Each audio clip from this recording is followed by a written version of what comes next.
Hello বন্ধুরা, আজকে আমি ক্লাস 8-এর ভূগোল অধ্যায় 4, ঠিক আছে, অধ্যায় 4-এর চাপ বলয় ও বায়ু প্রবাহ এই অধ্যায়ের মান 2 মান 3-এর যে গুরুত্বপূর্ণ প্রশ্নগুলি রয়েছে সেই প্রশ্নগুলি আমি খুব সুন্দরভাবে তোমাদেরকে লিখে দেবো এবং কোন প্রশ্নের উত্তর কোথায় আছে সেটি আমি ভালো করে দাগিয়ে দেবো। ঠিক আছে, তোমরা অবশ্যই ভিডিওটিকে প্রথম থেকে শেষ পর্যন্ত দেখবে।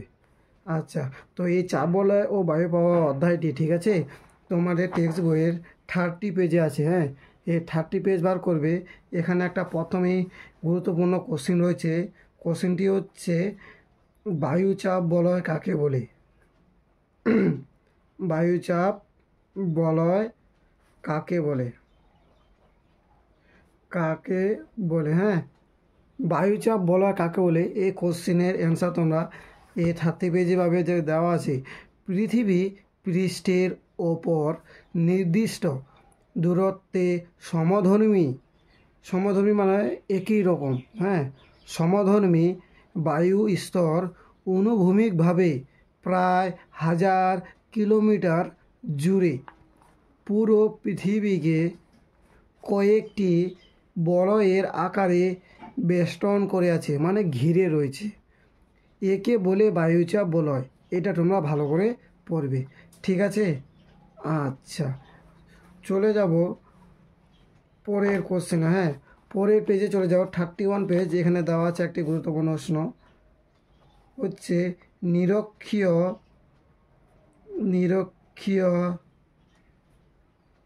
শান্ত বলয় বা ডোলড্রামস কি? ডোলড্রামস কি? এই কোশ্চেনটি তোমরা ভালো করে পড়বে। এর অ্যান্সার দেওয়া আছে 31 পেজের এই যে ছকটা, এটা লিখতে হবে। হ্যাঁ, কী বলছে? নিরক্ষীয় অঞ্চল বরাবর উষ্ণ ও হালকা বায়ু সোজা ওপরের দিকে উঠে যাওয়ায় এখানে বায়ুর ঊর্ধ্বমুখী স্রোত লক্ষ্য করা যায়।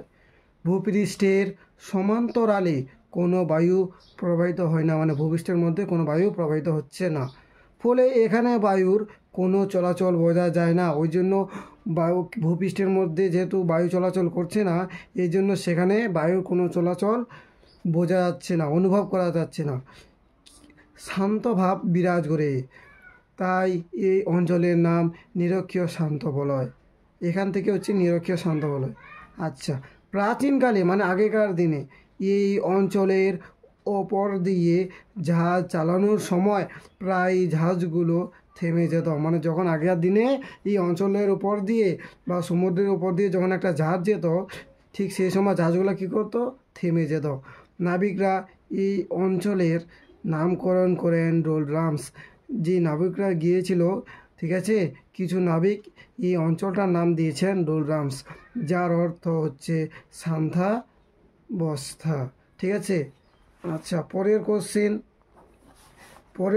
হচ্ছে অশ্ব অক্ষাংশ কি? অশ্ব অক্ষাংশ কি? গুরুত্বপূর্ণ প্রশ্ন। হ্যাঁ, অশ্ব অক্ষাংশ কি? এই যে তোমরা দেখতে পাচ্ছ ছবিটা, এই ছবিটা তোমাকে লিখতে হবে। এখানে এই 25 ডিগ্রি 35 ডিগ্রি, এটা শর্ট কোশ্চেনের জন্য আসতে পারে, ভালোভাবে পড়বে। বলছে ষোড়শ শতকে কর্কটীয় মকরীয় শান্ত বলয় দিয়ে পালতোলা জাহাজগুলো চলাচলের সময় গতিহীন হয়ে পড়ত, ফলে মধ্যপ্রাচ্য ও ইউরোপ থেকে আসা ঘোড়া ভর্তি বাণিজ্যিক জাহাজগুলোর পশ্চিম ভারতীয় দ্বীপপুঞ্জ ও আমেরিকায় যেতে অনেক বেশি সময় লাগত। এই অবস্থায় জাহাজের ভার কমাতে এবং পানীয় জল ও খাবারের সংকট এড়াতে কিছু জীবন্ত ঘোড়াকে আটলান্টিক মহাসাগরে ফেলে দিতে হতো। এই কারণে দুই ক্রান্তীয় অঞ্চল অশ্ব অক্ষাংশ নামে পরিচিত, ঠিক আছে। আচ্ছা, চলে যায় পরের পেজে। এখানে বিশেষ কিছু নেই, চলে যায় পরের পেজে। এখান থেকে ভালো করে 3টে সূত্র রয়েছে, একটা আসতে পারে, ঠিক আছে। নাম্বার 4,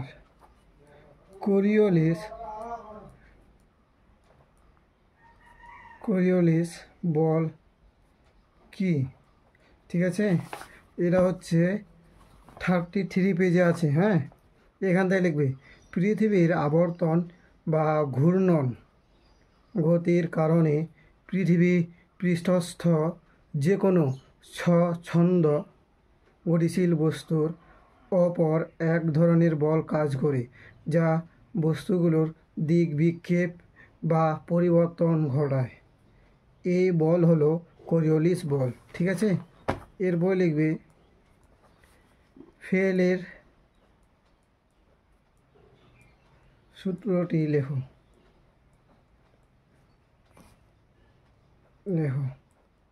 বা ফেলের সূত্রটি কি? হ্যাঁ, এইভাবে আসতে পারে।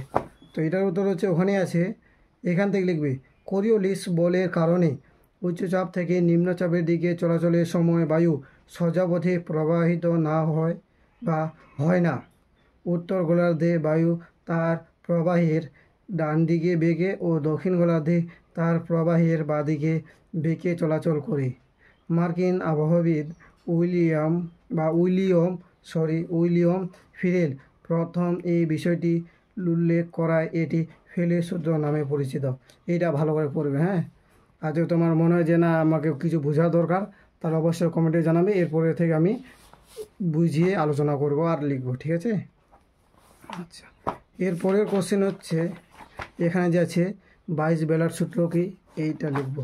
22 বেলার সূত্রটি লেখ। হ্যাঁ, এই যে 22 বেলার সূত্র ডাচ আবহাওয়াবিদ থেকে এই বিপরীত অবস্থা দেখা যায় পর্যন্ত লিখবে। ঠিক আছে, আচ্ছা, এখানে আর কিছু নেই, এখানে আর কিছু নেই। এখানে লিখবে আয়ন বায়ুকে বাণিজ্য বায়ু বলা হয় কেন? আয়ন বায়ুকে বাণিজ্য বায়ু বলা হয় কেন? বাণিজ্য বায়ু বলা হয় কেন? ঠিক আছে, এই কোশ্চেনের অ্যান্সার তোমরা এখান থেকে লিখবে, পুরোটাই লিখবে। এই যে ছকটা দেওয়া আছে পুরো ছকটা লিখবে। আয়ন বায়ু ইংরেজি নাম, ট্রেড ওয়াইন এখান থেকে, এই যে ওপর না বাণিজ্য বায়ু এখান থেকে পুরোটাই লিখতে হবে। ঠিক আছে, আচ্ছা, এইটা 2 মার্কের জন্য পড়বে। ITCZ কি? ITCZ কি? ঠিক আছে, এইটুকু ভালোভাবে পড়বে। ITCZ ফুল ফর্ম হচ্ছে ইন্টারটিউবের কনভার্জেন্স জোন। ঠিক আছে, এখান থেকে এইখান পর্যন্ত লিখবে, শান্ত বলা পর্যন্ত। বাকি এইটুকু যদি লেখার ইচ্ছা ওটা লিখলেও চলবে, না লিখলেও চলবে। আচ্ছা, চলে যাচ্ছে পরের কোশ্চেনে। এখানে কিছু নেই, এইটা পড়বে বায়ুচাপ বলয়ের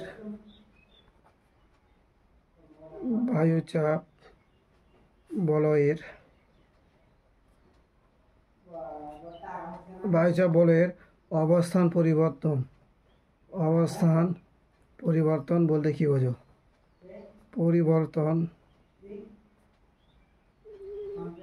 বলতে কি বোঝো? হ্যাঁ, এইটা তোমরা এখান থেকে লিখবে।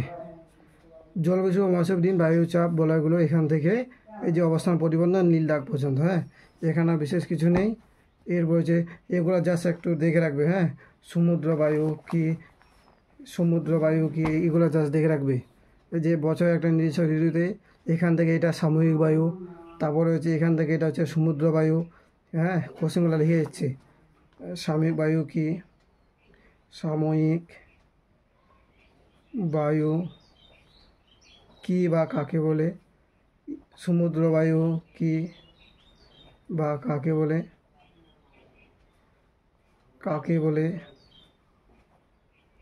তারপরে হচ্ছে স্থলবায়ু কাকে বলে? ঠিক আছে, আবার বলছি বছর একটা নির্দিষ্ট থেকে এখানে পর্যন্ত হচ্ছে সাময়িক বায়ু। এবার সমুদ্র বায়ু হচ্ছে এখান থেকে বিকেল বা সন্ধ্যের দিক থেকে এই যে সমুদ্র বায়ু পর্যন্ত। হ্যাঁ, আচ্ছা, স্থলবায়ু হচ্ছে এখান থেকে স্থলভাগের উপর বায়ু এখান থেকে এই নীল দাগ পর্যন্ত। বোঝা আছে? আচ্ছা, তারপরে একটা আরও এইটা গুরুত্বপূর্ণ কোশ্চেন, ভালো করে পড়বে। কি যে সমুদ্র বায়ু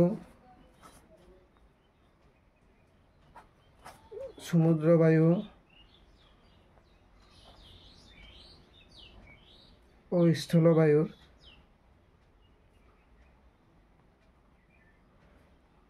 বৃহৎ সংস্করণ বলতে কী বোঝো? বৃহৎ সংস্করণ বলতে কী বোঝো? বলতে কি বোঝো? ঠিক আছে, এটা ভালো করে পড়বে।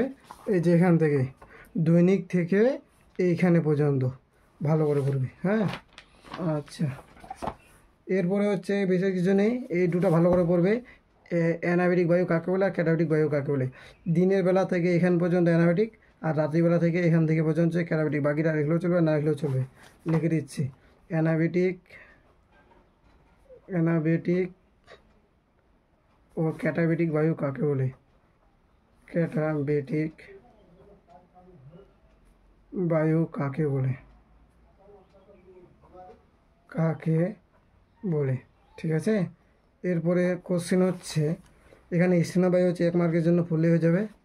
আর এদিকে না, এখানে হচ্ছে ঘূর্ণবাতের বৈশিষ্ট্য, প্রতি ঘূর্ণবাতের বৈশিষ্ট্য। ঠিক আছে, লিখে দিচ্ছি, ঘূর্ণবাত কাকে বলে, এর বৈশিষ্ট্য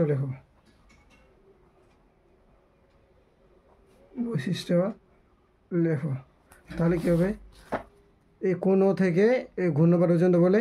এবার এখান থেকে তোমাদেরকে বৈশিষ্ট্য লিখতে হবে। যদি বানাতে না পারো তাহলে কমেন্টে জানাবে, আমি অ্যান্সারটা করে দিয়ে দেবো।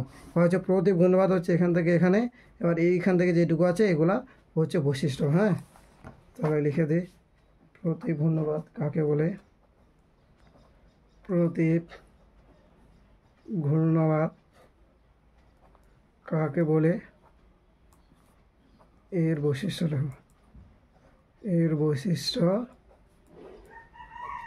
লেখো। ঠিক আছে, নাম্বার 17। আচ্ছা, এখান থেকেই হচ্ছে আমাদের শেষ। ঠিক আছে, তো এখান থেকে তোমরা খুব বেশি ভালো করে পড়বে হচ্ছে এটা ঘূর্ণবাত, প্রতি ঘূর্ণবাত অথবা পার্থক্য। আর এইদিকে তোমরা বায়ুচাপ বলয়টা ভালো করে পড়বে। ঠিক আছে, ডোলড্রামসটা ভালো করে পড়বে, রস্য অক্ষাংশটা ভালো করে পড়বে। আচ্ছা, এই তিনটের মধ্যে একটা আসার চান্স। ঠিক আছে, আর এগুলো এই আয়ের বায়ুটা একটু ভালো করে পড়বে। ঠিক আছে, আচ্ছা, সমুদ্র বায়ু, স্থলবায়ু এগুলো শর্ট কোশ্চেনের জন্য ইম্পর্ট্যান্ট, এগুলো ভালো করে দেখে রাখবে। ঠিক আছে, আশা করি তোমরা ভিডিওটি কিছু হলেও উপকার করবে তোমাদের। ঠিক আছে, যদি কোনো কিছুর অ্যান্সার লাগে বা কোনো কিছু জিনিস বোঝার ইচ্ছা থাকে তাহলে অবশ্যই কমেন্টে জানাবে। ঠিক আছে, আজকের ভিডিও এখান থেকে সমাপ্ত করলাম।